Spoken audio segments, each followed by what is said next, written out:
नमस्कार। हार्दिक भाव स्वागत जनाऊँ आम ओडिया भाषा साहित्य को। आज आम आलोचना करवा +3 4th सेमेस्टर ओडिया ऑनर्स है क्वेश्चन पेपर कौन कौन सब क्वेश्चन आसूची है। तो यहाँ गोटे कॉलेज क्वेश्चन कौन सब आसी देखीदे।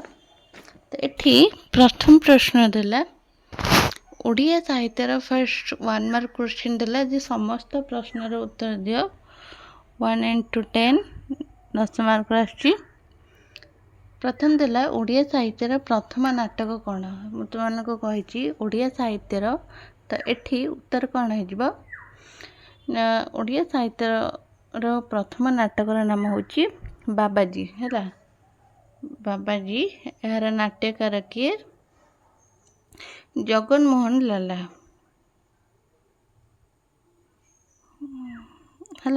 जगन मोहन लाला आ तुम मान क्वेश्चन है ये बाबाजी नाटकटा केबे रचित जगन मोहन लालांकर केबे रचित जो मैंने जानी थे कमेंट कहे। तापर आसला बाबाजी नाटकर मुख्य चरित्र किए है। बाबाजी मु तुमको कही जेकोसी नाटक उपन्यास पढ़ंतु तार चरित्र गण मुख्य चरित्र नायक नायिका कौन सब रही से सब विषय टिके देखीदे। ये क्वेश्चन देला सेमती बाबाजी नाटकर मुख्य चरित्र किए ना निजे बाबाजी है। बाबाजी हूँ बाबाजी नाटकर मुख्य चरित्र। तापर आसला मुकुंद किए जो आमर ईश्वर जड़े युवक नाटक रही ईश्वर जड़े युवक नाटकर चरित्र ईश्वर जड़े युवक नाटकर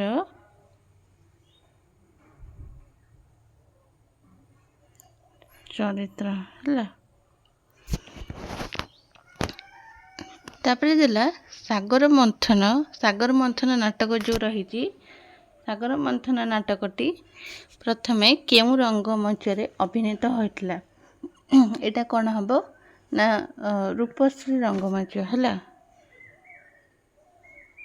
रूपश्री रंगमंच यहाँ टे मन रखिए इम्पोर्टाट आसुची सागर मंथन प्रथमे रूपश्री रंगमंच रे अभिनीत होइतला। तापर देला ईश्वर जड़े युवक नाटक केते अंक विशिष्ट है। ईश्वर जड़े युवक जो नाटकटा रही है केते अंक विशिष्ट ना 2 अंक विशिष्ट है 2 अंक विशिष्ट।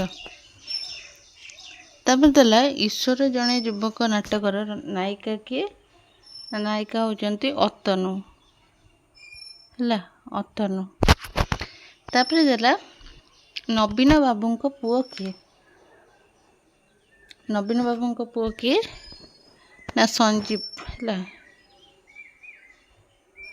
संजीव होचंती नवीन बाबू पुओ।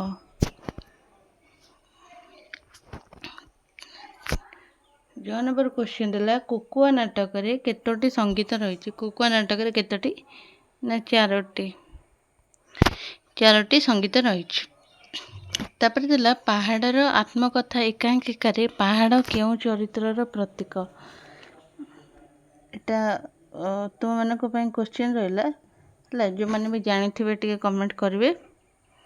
पहाड़र आत्मकथा एकांकिकार पहाड़ क्यों चरित्रर प्रतीक है।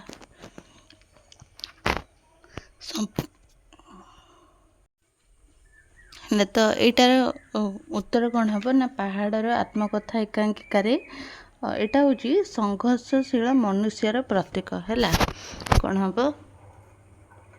ना संघर्षशील मनुष्यर प्रतीक है। यहाँ हम 6 नंबर उत्तर। तापर देला संपद महांती के यहाँ रहा तुम क्वेश्चन जो मैंने जानी थे कमेंट माध्यम निहाती कहे। तापर आसला 2 मार्क क्वेश्चन देला आंकर ये 2 मार्क क्वेश्चन 9टा देइछि हला। प्रथम प्रश्न कौन देला बाबाजी नाटक केउं पृष्ठभूमि रचित हला। तो ठीक उत्तर कौन हो ना बाबाजी नाटकटी हूँ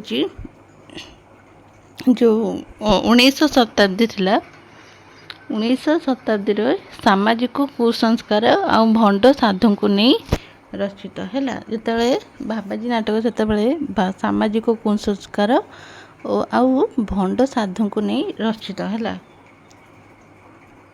सामाजिक आउ भंड भंड साधु मान को नहीं रचित होता है। तापर आसला परकलम नाटक गौण चरित्र गुड़िकर नाम लेख।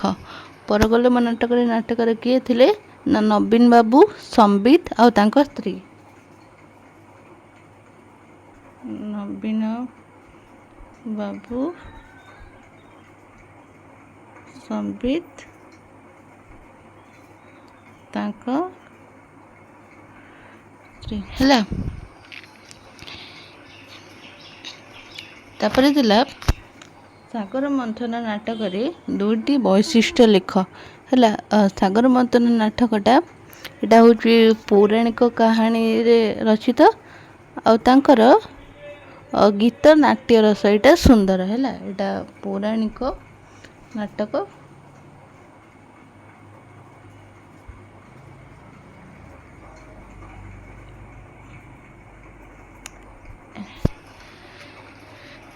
तापर देला कार्तिक चंद्र रथ केबे केउठी जन्मग्रहण करथिले। एटा तुमମାନଙ୍କ ପାଇଁ प्रश्न रहिला जो माने जानि थिबे टे कमेंट कहबे कमेंट माध्यम रे कहबे।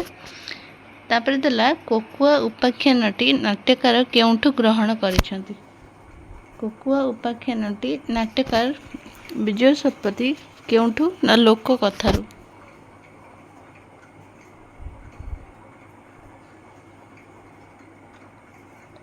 लोक कथारू ग्रहण करिसंती।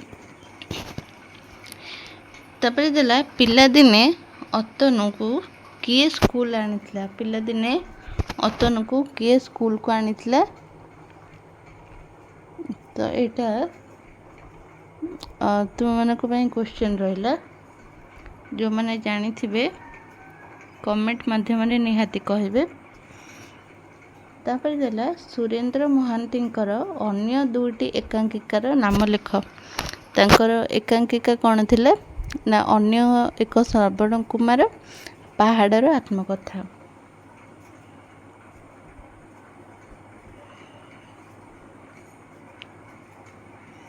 अन्य एक श्रवण कुमार आउसले तांकर पहाड़र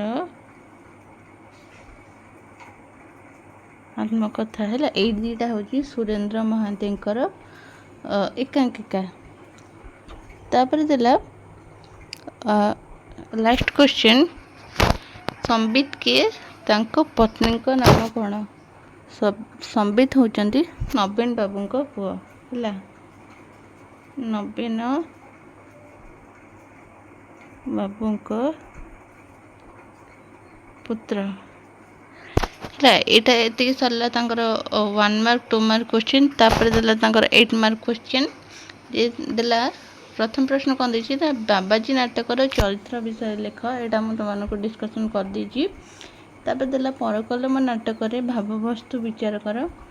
सागर मंथन नाटक कलापक्ष विषय लेख। ईश्वर जड़े युवक नाटक साहित्यिक मूल्य निरूपण कर। नारायण साहूकर परिचय प्रदान कर। श्यामानंदर चरित्र विषय लेख। पहाड़र आत्मकथा एकांकिकार नामकरण किपरि होइछि लेख। तापर लास्ट क्वेश्चन देला अन्य एक श्रवण कुमार एकांकिकार मिथ्र किपरि प्रयोग करा जायछि हैला। तो आज पई थिला एतिकी।